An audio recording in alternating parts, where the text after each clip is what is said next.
ఎదగలేదని దిగులు చెందబోకు, ఆ లోపమేడుందో మనసు దీపాన్ని పెట్టి నువ్వు వెతుకు.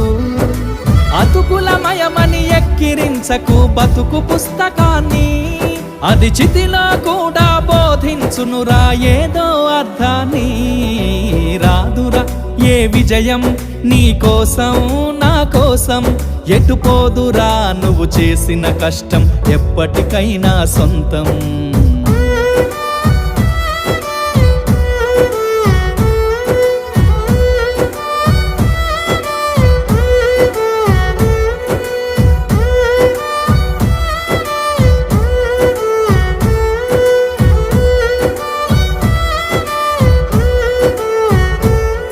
పడిపోయిన చోటి పైకెదగడ మెట్లను పదును పెట్టు మొదలు, 10 మందిలోన నీ ప్రతిభను చూపగ పట్టుదల